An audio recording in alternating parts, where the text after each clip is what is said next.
Could take your seats. Thanks so much for joining us here at the Nature Positive Pavilion. I'm Margaret Kulo. I'm the Global Finance Practice Leader for WWF International. It's really a pleasure to see you all here today.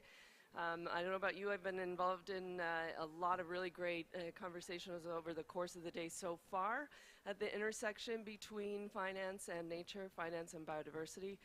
Lot of good calls from the finance sector for a clear framework to come out of the global biodiversity framework, for there to be a clear target, for there to be mandatory disclosure so that financial institutions can make decisions based on and understanding fully their nature-related risks, because right now that gets a bit complicated because there is data, it's not comparable, it's not available everywhere. So one of the things that we're going to have the opportunity to talk about today is what happens when nature talks finance. It's a real pleasure to open today by introducing a colleague of mine, Véronique Andrieux. Véronique is the CEO of WWF France. It's also her birthday today. So an extra special welcome to Véronique. It's really a pleasure to have you here. Thanks.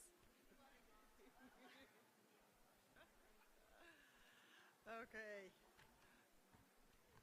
Well, it's even more a pleasure to be here with you today, really. So thank you, Margaret, and very pleased to be here, and welcome everybody. So yes, I mean today we're going to hear about Igmar, who's going to introduce the report, to present the report, and then we'll have a discussion. But I will just have a few introductory remarks. The first is that we all know that we are losing nature at an alarming rate. We know that a 69% drop in wild vertebrates population sizes. We also know the science from IPBES in terms of 2/3 of marine and three-quarters of terrestrial landscapes that have been degraded, and 6 out of 9 planetary boundaries that have been crossed. So the situation is absolutely alarming and catastrophic. We also know why it matters to us, and that it goes beyond emblematic species across the world. It is also about the ecosystemic services that nature brings us. It is about food security, water access, zoonose prevention. It is about carbon sinks, of course. I mean, it's about the SDGs. Sustainable Development Goals won't be achieved. It can't be achieved unless 80% are at stake, and so unless we meet nature goals, SDGs will be out of reach. Same goes for global GDP. 50% is highly or moderately affected by nature loss. There is, as we have heard this morning in the plenary, financial institutions are highly dependent on nature and very vulnerable to it. So there is a real, I see, momentum with the private sector, with the financial sector, here today. It is a very important day for the discussion here. It is this Finance and Biodiversity Day that is showing this energizing and dynamic moment. We saw it at the plenary, and so there is a great momentum.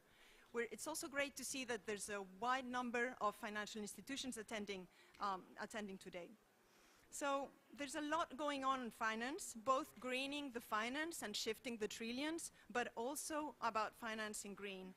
So how are we at WWF addressing this? One big priority in terms of sustainable finance is taxonomy. Taxonomy is a very important priority. We know that there is still much work to be done to shift the trillions and to close the funding gap for nature. We need to shift from nature negative financial flows to nature positive finance. So today, money is still flowing in the wrong direction. We have data and recent reports, for instance, one from the UNEP, showing that nature negative flows from public sources are between 3 to 7 times larger than investments in nature-based solutions. So climate and biodiversity goals will be out of reach unless nature positive investment quickly ramps up. Ingmar will explain in his presentation that the majority of G20 leaders completely grasp the important role that taxonomies can play to shift the trillions. There's about 14 sustainable finance taxonomies that are currently being developed across G20 countries. WWF has been working with the European Commission on their green taxonomy, and despite the fact that we have some major disagreements, for instance on the inclusion of nuclear and fossil gas in the taxonomy, which is at odds with science, we believe that taxonomies, if based on science, can play an important role both to provide transparency on where the money flows and also as a common language about what counts as green and what counts as environmentally harmful. This is key for the credibility of the markets. Climate change and biodiversity loss are two twin crises. They are completely independent and they feed into one another. We cannot solve the climate crisis without addressing and tackling nature. 1/3 of mitigation efforts will come from, or should come from, nature-based solutions. Conversely, without climate change action to secure a 1.5 scenario, climate change will become the first driver of nature loss.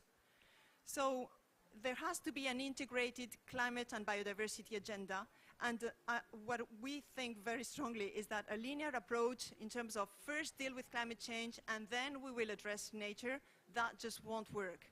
To deliver climate agenda, we need to address nature simultaneously and in an integrated manner, and nature-based solutions is one way of doing it.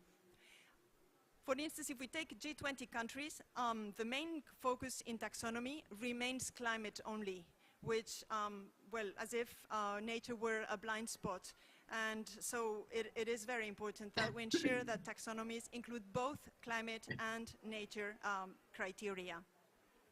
So we hope that taxonomies will make progress, and that today is also a unique opportunity to reflect and to exchange in how G20 economies and countries have been, and actors have been already developing taxonomies and developing criteria to align private and public financial flows with biodiversity goals. So thank you very much, and I hope that this will be a very fruitful session. Over to you. Thanks so much, Veronique. What a great way to start our conversation. Really appreciate it. I want to turn now to one of our partners, Climate & Company. Ingmar, if you could, here, I'll give you this so you can make sure it's up and maybe see if it starts running. Ingmar Jorgens with Climate & Company is going to give a presentation of a report that we've recently worked on together. And once we get through the report, then we'll have a brief conversation in a panel, and then we'll allow you to ask some questions, including of Ingmar and the presentation. And with that, Ingmar, why don't you come up here? Thank you very much. Thank you very much, Margaret. Merci beaucoup, Veronique. Thank you, everybody. Hi. So, my name is Ingmar. Ingmar, as in transparency is absolutely key for mobilizing the massive capacity of the financial market to contribute to a nature-positive future. And Ingmar, as in the CEO of Germany's leading sustainable finance think tank, Climate & Company. Yeah, a quick note on myself. I've been serving as the biodiversity lead in the EU Sustainable Finance Platform, where we developed the EU taxonomy, amongst others, on biodiversity. And I'm also currently involved in the expert working group on the disclosure standards on biodiversity, two things that are closely related. We're working with the amazing government of Peru on developing taxonomies, and we're working with the amazing team of WWF. And so before I tell you what I'm going to tell you, I just wanted to say quick thanks to the lead author of this study, of Liana Nayan, and Daniel Jarvis, Katarina Erdmann, and Malte Senius, who can't be here today, and I feel a bit ashamed that it's just me. But above all, another great colleague at WWF, Jochen Krimphoff, without whom this wouldn't have been possible. Jochen, I hope you can see us and hear us. Thanks a lot for the amazing cooperation. Now, in less than 10 minutes, I'm going to give you an overview of the state and trends of finance taxonomies for nature and biodiversity. Taxonomies, as in, reference frameworks for green investment. I'm I will illustrate how nature is captured by these finance taxonomies. I will describe the building blocks that are so important to make conversations about cooperation on taxonomies concrete and tangible. You cannot talk about at a meta level. You have to dig deeper, and I'm going to give you an idea of the key building blocks that we identified for that. I'm going to show you, illustrate why taxonomies need to be dynamic, building on scenarios, and to be forward-looking so they can actually guide the transition and not just describe a narrow green niche. I'm going to say a little bit about how taxonomies are linked to the ongoing negotiations here, and I'm going to close on a few selected recommendations. Why is this report so important? Because green investment has been rising, right? There's more and more green funds, green bonds being issued, sustainability-linked bonds issued, and with that rise of green products, green financial products, the uncertainty has been rising of observers and investors how green these things really are. And uncertainty is not good, right? Uncertainty means inefficiency. That means transaction costs. We don't want that. And so, if I want to invest my money in green stuff, if I go out of my way to restructure my portfolio, I at least want to be sure that the money is really green. And so that is why taxonomies are important. Why COP15? Veronique, you alluded to that before. I mean, we hear countries' concerns about data not being there, reference frameworks missing, and what we're showing is that this is not really true, that a lot of progress has been made, that a lot of countries are working on this, and that is maybe exactly the reason there's so much dynamic in taxonomy development, that this is the place where countries need to align, where countries need to agree on going forward together. So, a quick overview of what we have already today, and there's really three messages here. There's some countries who don't have taxonomies, and that's important. There's also a lot of countries that do have taxonomies, and a lot is happening. And there's a need to align. So we have shown, depicted here taxonomies at different stages of development. It's not a binary thing. It's not, do you have a taxonomy or do you not have it? But I mean, a lot of countries have started that journey. Some are more advanced, others less. But there's a lot of dynamic, and that is the key message really here. And maybe one important reminder for those of you not so familiar with taxonomies, something that has come up in all those years so often. People had some misperception of what taxonomies are. They are not dictating what you're allowed to invest in. They are not describing, what your fiscal policy framework has to be aligned with. What they're doing is providing a reference framework and transparency. And that is important to keep in mind. Now, before I zoom in on how to achieve this alignment, I want to quickly discuss how taxonomies are capturing nature-related aspects. And we have basically two elements to that. So on the one hand, it is by focusing on nature-relevant environmental objectives, right? So that can be indirect, by looking at how far ecosystems play an important role in water conservation, for example. Yeah. It is important to look at pollution.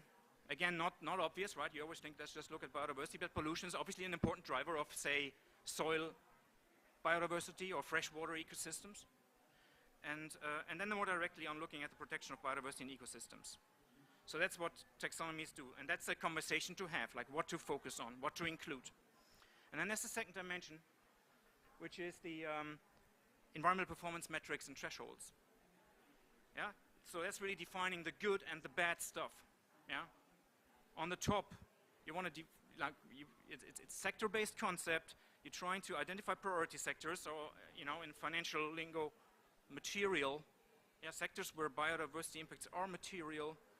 And you want to define how and when and under which circumstances those sectors are actually contributing to that objective of nature positive, let's call it. And then you also have the bottom, basically, where you absolutely want to understand under which circumstances sectors are doing significant harm. And that's also a very important concept, because that points us to the direction of all the things that still need to happen. Yeah? If it was only about the top, then it would only be about the niche of activities that are there already. Yeah? But we need to also consider those that are not there yet, and get a sense of urgency where where those transitions have to happen first. 12 jurisdictions are on their way, right? I mean, in the UK, China, EU, Russia, South Africa, South Korea, the ASEAN, Bangladesh, Singapore, Colombia, Mongolia, Sri Lanka. You know, they're on this journey, which is amazing. And that is also maybe exactly why fostering alignment will be so important, which is really what these UN conferences are there for. And how do you align? And I think that's very important. I mean, that's a realization that we had in our discussions, but also in all these years now working on taxonomies together, that you need to dig a bit deeper. You need to look at these building blocks, at these common design features, right? On the top left, you have the scope, right? You know, the environmental objectives you want to cover. I mentioned 3 before. You're then going to decide which are these most important economic activities, you know, those activities that are most material. Then you have to define the criteria. You have to define the thresholds, the performance threshold for each of these criterion. And then you have overarching principles, or maybe in this graphic more like underlying principles, but they are cross-cutting elements. And I mean, this is important because this is, I think, showing the way forward for cooperation and alignment, because it is about these common design features that we can have a meaningful conversation about alignment and cooperation. And then you can basically adopt these design features, these central building blocks, and then you can adapt it to your national context, which is absolutely necessary. Countries differ, preferences of governments differ, but if we get this alignment right on the basis of these building blocks, then this could be the basis for cooperation. And now I want to highlight one particular dimension, one that Jochen is a big champion of, and rightly so, and that is that these things need to be dynamic. So dynamic scenario-based targets is what we need. At the ecosystem level, because scenarios, they show us where we need to be by when. And that is important. At the sector level, it is by defining performance benchmarks, right? So again, it's these, you're more familiar, some of you, maybe some people, I hear a lot of people referring to the climate debate. Many of you will be quite familiar with the sector pathways of the IEA. You know, they serve very well for initiatives like the Transition Pathway Initiative to define where a sector needs to be by when. And that is important as a benchmark. Yeah, you want to evaluate the company ultimately against your sector benchmark. And then the third very important application is for the company themselves. Companies need to start experimenting with these scenarios, trying to use them in their forward planning, to actually inform meaningful transitions. Because taxonomies need to be dynamic and forward-looking, because then you need to make them work for the transition. Again, that is so important, not just for the green niche. It's not a problem if you're not aligned with the top level. It's about the journey.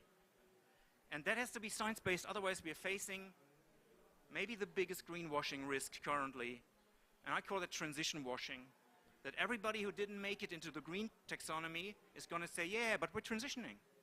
And in the year 2460, we're going to be there. Yeah? And that's exactly why you want science-based scenarios that are going to tell you, no, it has to be by then and then you have to reach that level. So it's, again, scenarios helping companies to do it. I have 2 final slides, and I think I'm reasonably well on time. I wanted to refer quickly back or forward to the link to the ongoing conversations we're hearing here. So some parties voiced the concern that there's no framework against which to report. Yeah? So we've heard that in the Target 15 working group yesterday. And our analysis shows that a lot has happened in the past years, right? I mean, that's what we have just shown. There is a lot of stuff out there. And if we intensify our efforts based on a strong mandate, this is all it needs, a strong mandate by COP15, then we can, have cooperation on a common language, common definitions of green and sustainable, and that will accelerate filling this gap. So it's not a problem that there's still a gap. It's the other way around. It's the reason why we need to act. Emmanuel Faber last week, and I was at the Financial and Sustainability Reporting Conference in Brussels. Emmanuel Faber is the chair of the ISSB, the International Sustainability Standard Board, and he said exactly that. I really, I could have kissed him for that statement. He said, let's not worry about mistakes and imperfections. They will happen. But we need to start this journey. Investors, companies, governments, they will learn on their way. Yeah? They will learn how to do it. But if we don't start with a concerted cooperative effort here on mandatory disclosure, yeah, to make the data available, and on translating our vision in a common language, as Margaret said before, right? A common language, this is what taxonomy is about. If we don't do that now, then we really have a problem, because I think then we won't fill these gaps. We had a long list of recommendations, I know, and they're too long. I didn't want to pick them up all here, so I selected 3. I hope that's all right. And if I missed your favorite one, I hope we can bring it up in the conversation later. So, first of all, common design features. They facilitate comparability, interoperability at regional and international level. Yeah? And you can use, again, I think it's, Jochen, that's your message here, right? Adopt and adapt. Yeah, that's how it works. It's not like you adopt exactly what's there. You adopt the core principles, and then you adapt it to your local circumstances. That's how international cooperation works on these taxonomies. The second point, I'm sorry, I know everybody hates G20 references at UN meetings. I'm a former UN guy myself, but still I couldn't help it to pinpoint and say, like, could at least you guys do it? You know, could at least you guys include nature relevant aspects and move forward and be ambitious? Yeah. I mean, we have other fora. We have the International Platform on Sustainable Finance that was set up by the European Commission. There's a lot of amazing countries doing amazing stuff. The IPSF has never had a nature finance working group. Why not? How about you set that up right now, starting in January? And the third one is, again, countries should develop and apply science-based scenarios to establish forward-looking targets. You know, this needs to be dynamic. It needs to work for the transition. It needs to inform how fast and by when companies have to do what. And we heard it, Margaret, you've also referred to it before, we heard it in the last days. This is so encouraging. There's so many companies now out there who want to do this, not just the financial sector. I also heard a lot of real economy players who are really serious about this. I think what they really now need is these kind of frameworks. Thank you very much.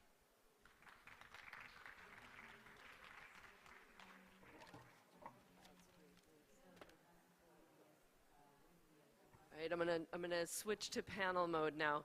So I want to ask my panelists to come up, and if we can put the our 2 virtual panelists up on the screen. Great, thanks for joining us. If you want to come on up and sit down, I'll grab a microphone and sit with you. So we're going to have a discussion now for about 20 minutes, and I want to leave a good, that 10-15 minutes at the end so that we can get a little conversation with all of you too. So you have some time to think of questions, and then when we get to that question period, I'm asking Ingmar to come on back up in case some of the questions are for him. So, panelists?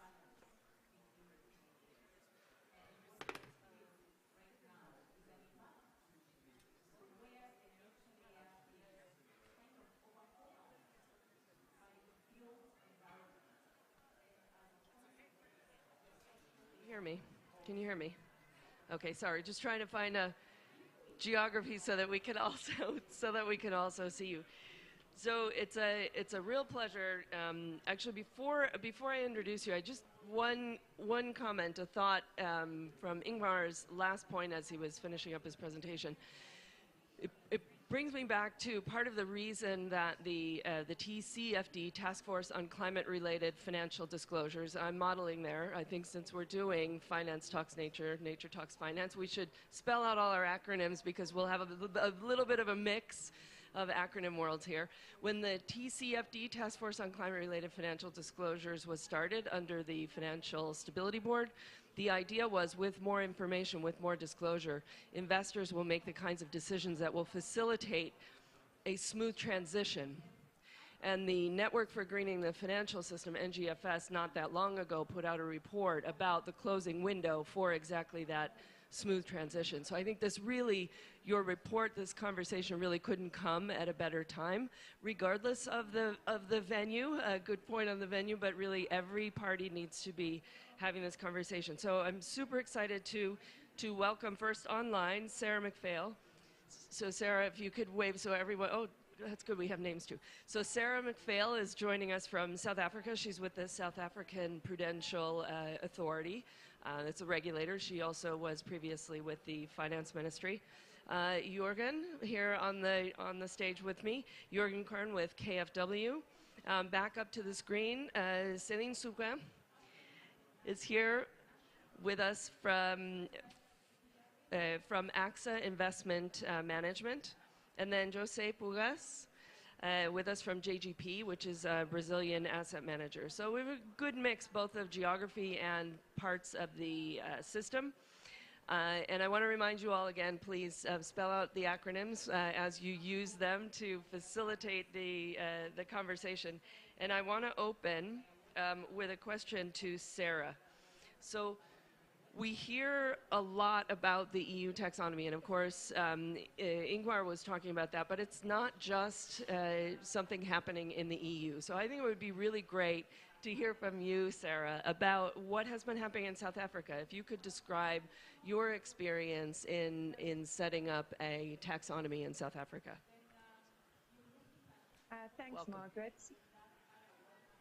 Yeah, so South Africa released Green Finance Taxonomy in April this year, and this followed on a nearly 2-year consultation and development process, which was overseen by a technical working group, which I chaired and I still do chair. And this working group included representatives from government, the financial regulators, and the financial sector. And it was a complex undertaking, and a learning journey, I think, for all of us. So the working group approach really enabled us to consider a range of perspectives and expertise that already existed in the financial sector, and to build capacity and kind of advocates and champions for the taxonomy as we were developing it, and now that it's been released.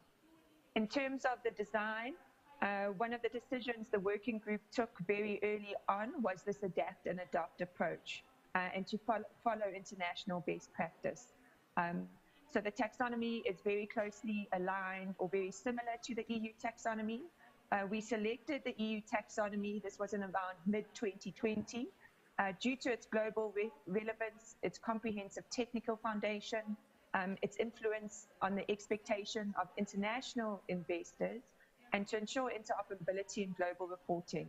So financial institutions in South Africa were already starting to get requests around reporting aligned to the EU taxonomy. So the South African taxonomy has the same 6 environmental objectives, a similar methodology for determining taxonomy alignment, and similarly to the EU, the technical screening criteria for climate change mitigation and adaptation were defined first.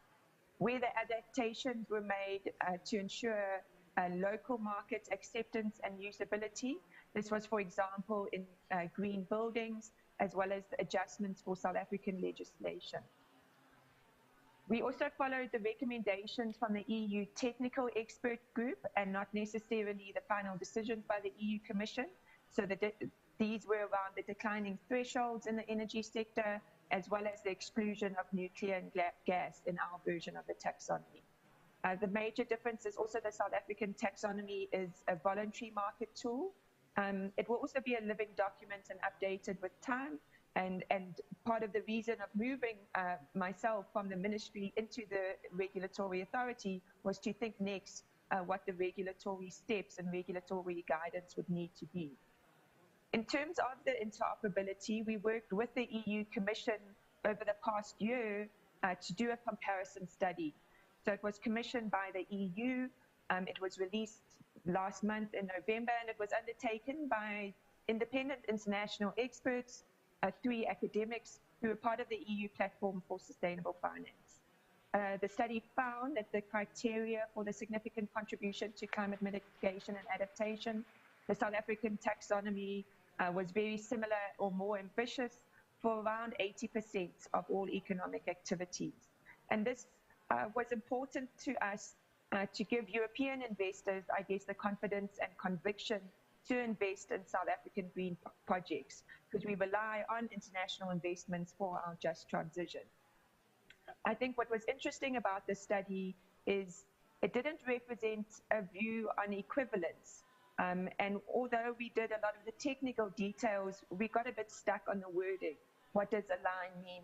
What does very similar mean? What does equivalent mean? So we weren't able to say it's aligned, we were able to say it's very similar. And we hope that the study, though, I mean, it was a huge learning journey for us and a process to understand what the EU next steps are and what equivalence may or may not mean.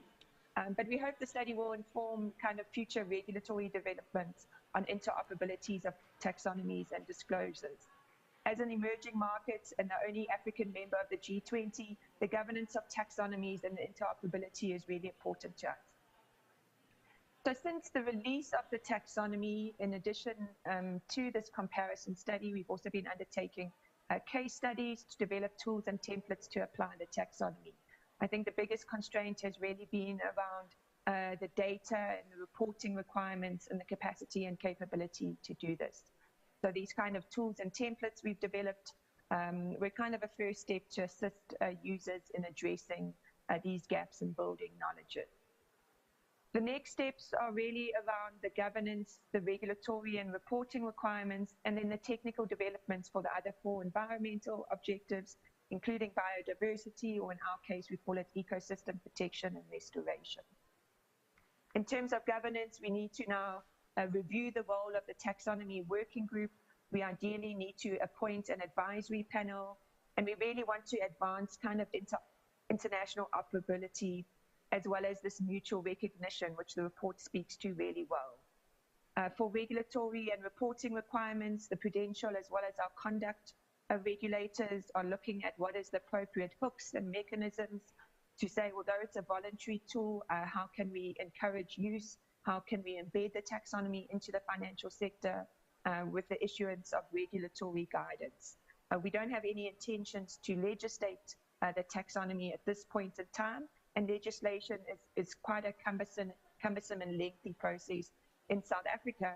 And often if the regulators issue guidance, it has a good enough effect of the market to respond appropriately.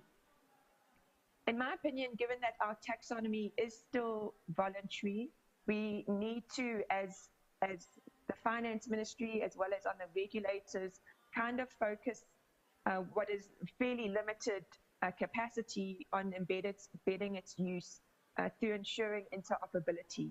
We haven't pushed for regional recognition for our South African taxonomy yet, because for us it's important that it's internationally recognized before we try and convince other African countries to adopt it.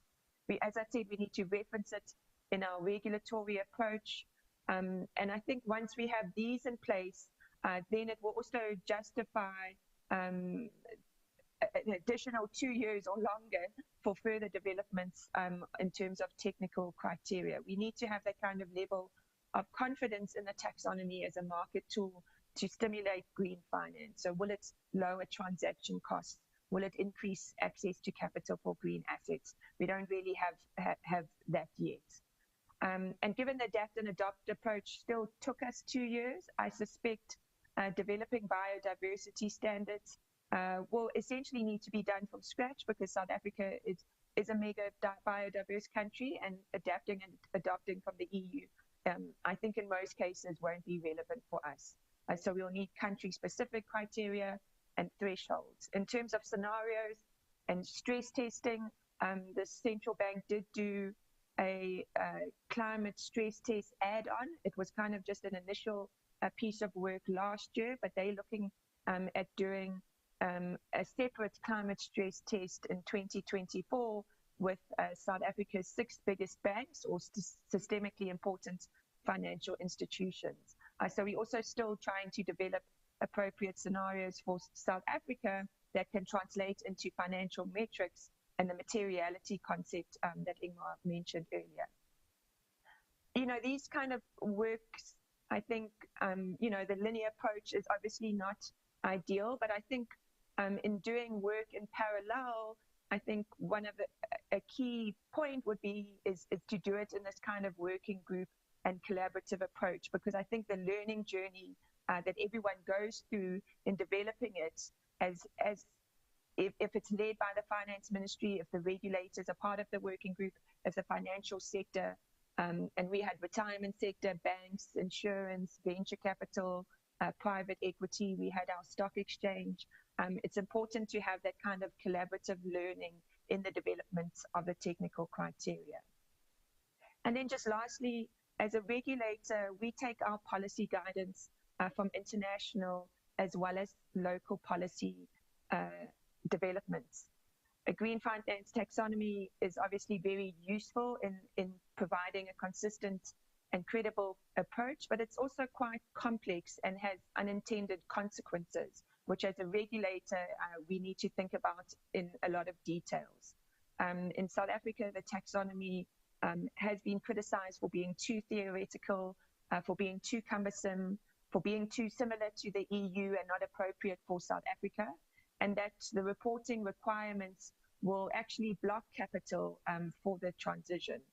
So although, as Ingmar said, our intention has never been for it to be, to dictate or describe what has to be invested in, the market has interpreted that in some way. This is obviously not our intention, but we have to be cognizant of the market reactions and the geopolitical, kind of context in which that happens. Thanks. Thank you very much for that, and the reflection back to something that Jürgen said, both on the interoperability and also the adopt and adapt. It sounds like your impetus for joining this was essentially, or taking up this effort was essentially to help direct finance into the transition. Because you recognize that that you'll need international finance in particular in order to make the economic transition that lies ahead for South Africa, which we all know is quite significant. And I want to turn then to the stage for a second, if I might, and ask Jürgen to help us understand some of the practicalities, because you are also looking at how you mobilize finance into a transition. So I want to ask you to speak to that question, but also if you want to respond either to the presentation or to what Sarah just explained. Yeah, thank you very much. First of all, to WWF and Climate & Company for this kind invite. I'm representing KfW. KfW is Germany's development bank. We're active in about 120 countries worldwide, but the big chunk of our financing is in Germany. And I fully agree with Ingmar, the aspect of transparency through a taxonomy, and we at a very, very early stage we were involved in the EU taxonomy on sustainable finance. We were part of the high-level expert group afterwards, of the technical expert group, and we did something that was like a trial before the taxonomy was adopted. We made a program, a promotional program, which we called Climate Initiative for SMEs. We started with SMEs when they were using the technical criteria from the taxonomy, and they got subsidized financing in order also to enable German companies to fulfill with the requirements of the taxonomy. When you now talk about how to translate the taxonomy in other countries, I feel it's important to see this aspect of adapt. From our point of view as a development bank, and I have to stress this again, I really, really share the point of view. This transparency issue is absolutely critical. Our practical experience with the current taxonomy from the EU is somehow differentiated because we feel it is not adopted for development banks. This can be okay if you say it's for asset managers, it's for private investors, but we found out that for a development bank, it does not work really. Why doesn't it work really? First of all, we have an on-lending model, and on-lending is not contemplated in the taxonomy. I mean, you can skip it, but maybe you get a different picture if you include it. Lending to governments is not eligible in the taxonomy. But when I think about green municipalities in Germany, the municipalities play a critical role in infrastructure. It's not accounted in the green asset ratio. So another practical example is many investments in renewable energies. A wind park, for instance, is made by a special purpose vehicle, SPVs. They are not contemplated in the taxonomy. So it's depending a little bit on what is your goal. So I believe the transparency issue is critical, and maybe to our colleagues from other countries, if you translate it to your country, adopt it to what needs you want to have it. And we feel that we are still in the dialogue with the European Commission. There is consultations, and we bring, of course, these issues forward. Thanks. Those are important clarifications. And I think we've also seen, for those of you working on climate alignment issues, we've also seen some of these sort of holes in those methodologies where sovereign lending isn't covered, and that's a big portion of, for example, institutional investors' portfolios.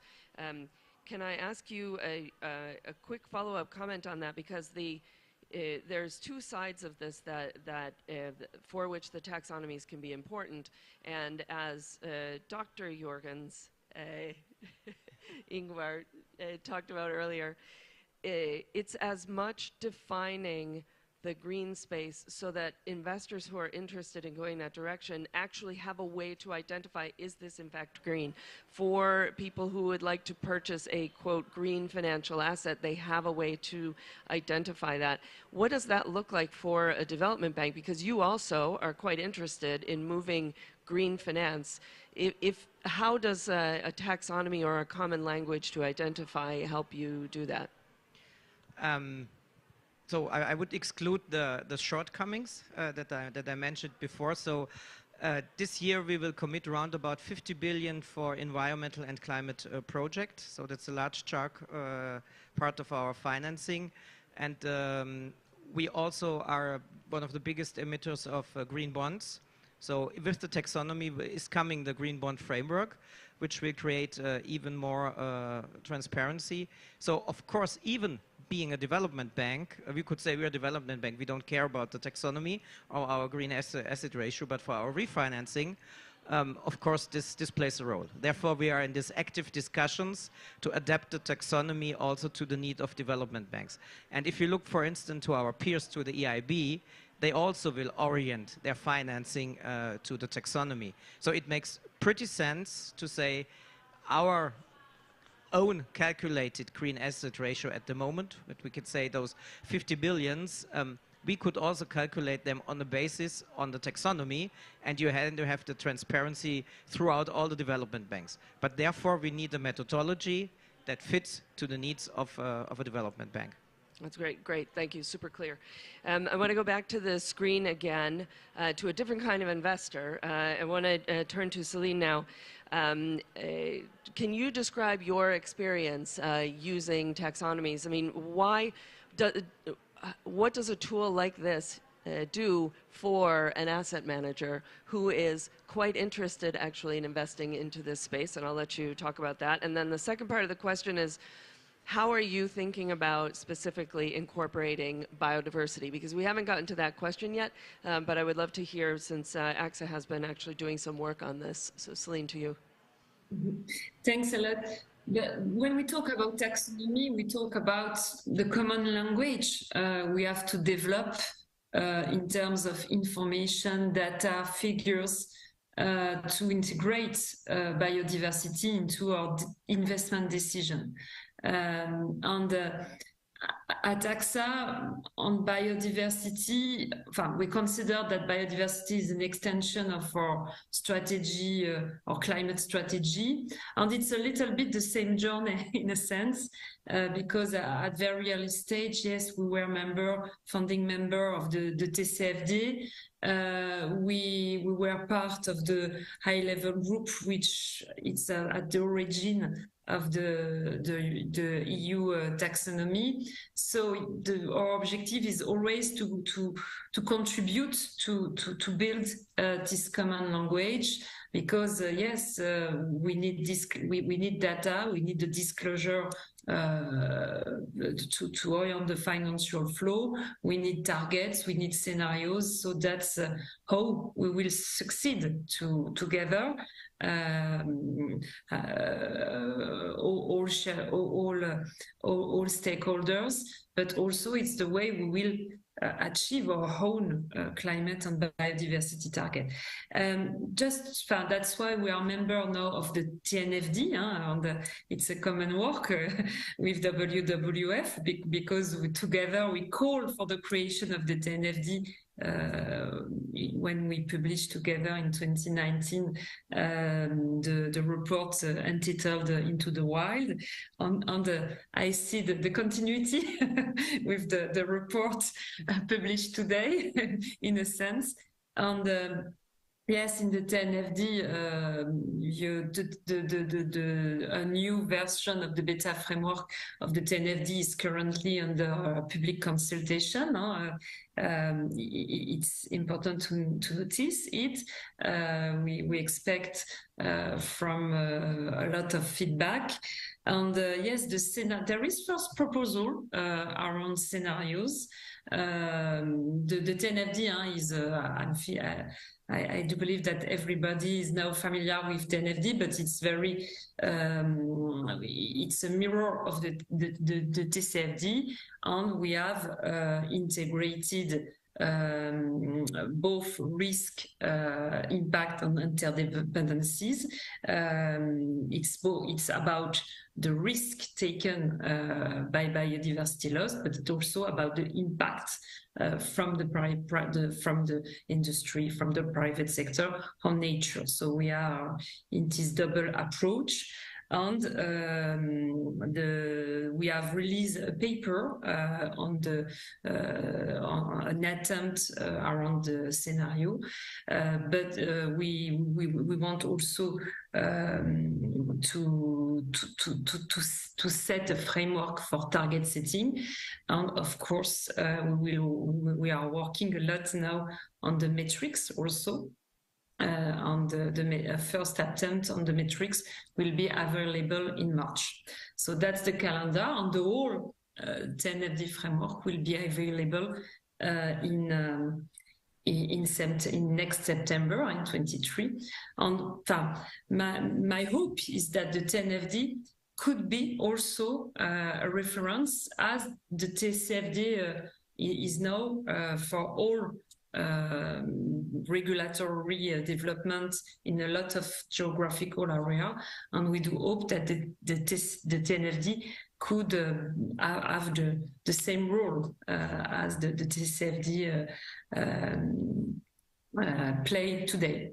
So that's for the point of view around scenario, target, disclosure. To come back on our experience to integrate biodiversity, so where do we stand? We use 4 levels. And for this 4 levels, we do need disclosure on taxonomy, scenario, target, and so on. We use the first level is what we call the positive investment into nature. AXA is committed now to invest 1.5 billion in forest and ecosystem. So that's what we call the positive investment into nature. The second level is when we exclude harmful activities. So we have launched last year during the COP26, the climate COP, a very comprehensive policy to fight against deforestation and to protect ecosystems. So we put some exclusion into our investment activity and into insurance activity. The third level, and we announced during the COP15, we announced a new coalition for shareholder engagements. We use our power as an investor to engage with company, and we have launched Nature Action 100 to engage with 100 company, which puts particular pressure on nature, on ecosystem, and we are not alone. It's backed by CERES and the Finance for Biodiversity Foundation. We are in this coalition alongside BNP Paribas, Storebrand, and a lot of other actors from the finance sector. On the third level, it's disclosure. We monitor our own progress with disclosure. AXA as a group has published its first climate and biodiversity report. We do believe that to publish in the same report the disclosure about climate and biodiversity make a lot of sense. On the second thing, AXA Investment Manager has published the biodiversity footprint of the portfolio, and so that's also very innovative. It's quite experimental, but I think that also we try to play our role, a role model also by disclosing this biodiversity footprint of the portfolio, even if the methodology is not perfect. And I love a lot what it was said in the introduction. Yes, we have to test, we have to learn, and sometimes even if it's not perfect, we have to start something. Thank you very much for that. We've heard a lot of that today. We need to get going. We need to get going, including the message to the negotiators. We need to get going. And I want to come back to the stage and travel a bit to the Southern Hemisphere and hear what this looks like in Brazil.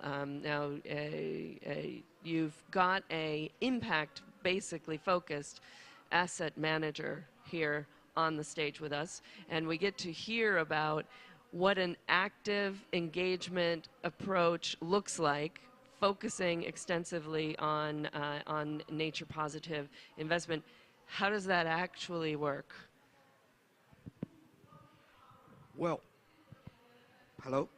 Okay, perfect, thank you. First of all, thank you for the invitation.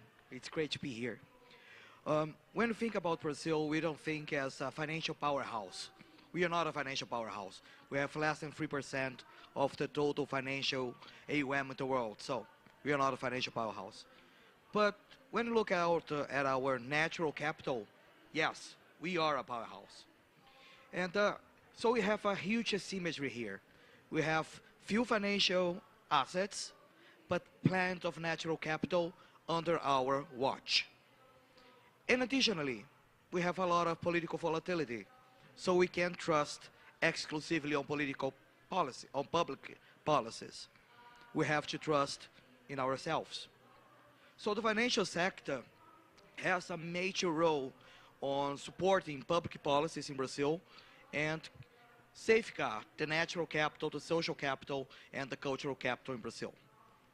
So when we are investors, and that's at least what JGP believes, is that a part of our fiduciary duty is to apply our engagement, through our investments, all the efforts for the companies to transition from the way they are to the future we want. And that is impossible without proper taxonomy. That is impossible without a proper design of future that we want. Not just we at JGP, but the stakeholders want. And that's not only on biodiversity, but also on culture, also social, and why not, also financial, in full synergy. So what we decided at JGP 4 years ago was to move from shareholders capitalism to stakeholders capitalism. It seems very simple, but it's not. It means that you have to contemplate on all of your interactions how your role as an investor, as someone that is taking care of other people's money, because it's not ours. We are applying fiduciary duty. How we can transform that capital into impact. And how can we do that? Moving our economy to the right side. At JGP, we are highly concentrated on Brazilian assets. As you may figure, Brazil doesn't have so many assets. When you look at our stock exchange, we have a few hundreds assets, but the companies that truly has liquidity are few, and most of them are commodity linked. And over 70% of our GHG emissions are based on commodity production. So to engage with companies in Brazil is not just a case of make the right choice, but also to keep companies investable, keep Brazil investable. Otherwise, there will be impossible for us to keep investing in Brazil. The companies will be considered to be toxic assets. We don't want to have a country of stranded assets. We want to have a country which economy is nature-based. It's not just a case of nature-based solutions. It's a case of a nature-based economy. But what I have seen is that the regulators, the Brazilian Central Bank, the rest of financial sector is really connected to that mission, each on their own level of maturity. But when you look at our regulations, we can already understand that biodiversity and social disparities are, with climate, the topics that we are driving to discussion. So when I first read the report, it was quite feasible for us that the taxonomies are industries-led in Brazil. The industry is leading the taxonomy. So even before the government decides to use the political capital to adopt taxonomy, the private sector were doing that. And what we are seeing is that now the government is taking a step and doing their taxonomy based on what the industry has developed now. So that's the kind of virtual cycle in Brazil that I consider there will be a baseline for the development of our green economy. And when we are, as an asset manager, dedicated to engage with companies, it's good to be not the only one in the ecosystem, but one that is leading, but we are not alone. That is great. Yeah, thank you. Thank you very much. Those are good examples. Also, an interesting example of a different approach, this sort of collaborative approach on the front end of the definitions in order to move the whole sector at the same time. I want to take just a couple of questions from the floor. And Ingmar, maybe if you want to come up in case there are any questions related to the report. Are there any questions from the floor? All right, I'm going to give you each a 1-minute summary so we can close up. And just to give you a quick question, because we're here in Montreal on the occasion of the discussion of the Convention on Biological Diversity agreement, presumably on the Global Biodiversity Framework, I want your 1-minute summary of what do you want to come out of the discussions over the course of this week. Maybe who wants to go first? I can go first if you want. But first of all, we need an ambitious agreement from the COP15. We are very hopeful. We hope that the 22 targets or goal we saw in the project of agreement could be adopted. I think that's my it's Christmas. That's my Santa Claus on my Santa Claus list. And beyond that, yes, if we come back on the regulatory piece, of course, a taxonomy, nature-related taxonomy, we need this also with convergence between different geographical areas.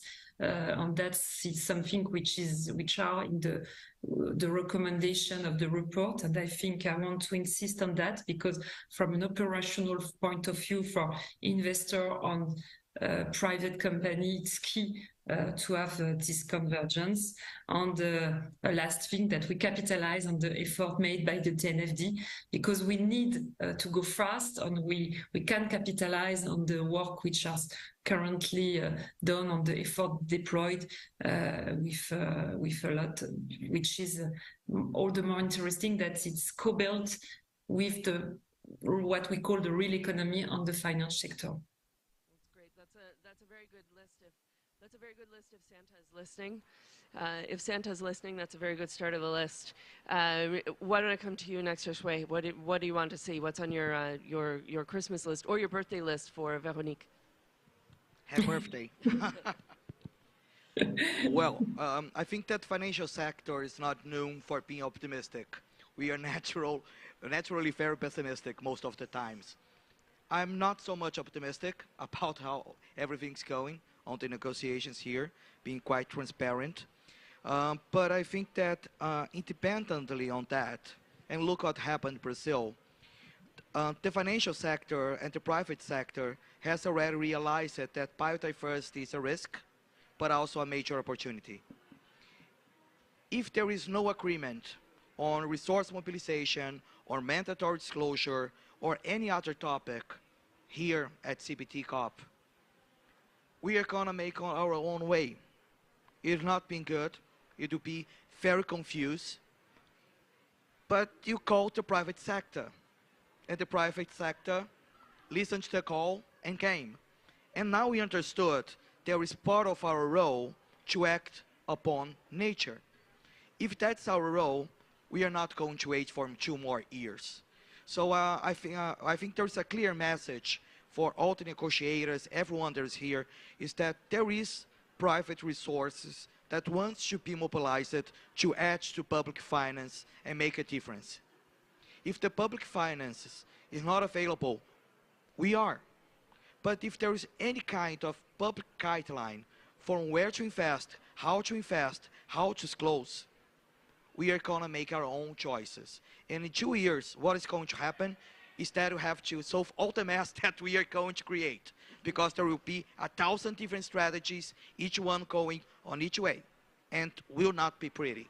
So my wish list is that we don't have to have all the job in 2 years from now. We can give a direction now for us to drive our resource properly to what is worldly aligned to the expectations of each and every nation. That's such a great summary. Let's hope they're all listening. Jürgen, maybe I can come to you next. I will do it a little bit brief. I'm saying round about the same things, but I would say I'm an optimist by character. And if you look on the Paris alignment, and I'm not so positive on what the governments are doing, but the financial sector has shown once they have a framework, a clear framework, a science-based framework, they are able to adapt to the framework. So my expectation would be that we get a clear framework for biodiversity to treat it as important as it is, and at least on the same level as the climate change issues. Yeah, that's great. Thanks so much. And then Sarah, last word to you. Yeah, I mean, a lot's been said. I think the disclosures and the resource mobilization are probably 2 key areas for us and specifically for a regulator in emerging markets. Thanks. That's great. So just to echo that call, we need an ambitious agreement. We need mandatory disclosure, a clear science-based framework, and resource mobilization.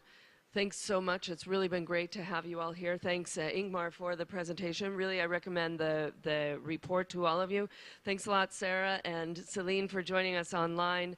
Jürgen and Josue for joining us here in person. And thanks to those of you who joined online as well, and to Jochen Krimphoff, who helped with the report for Ingmar. Thanks, all of you.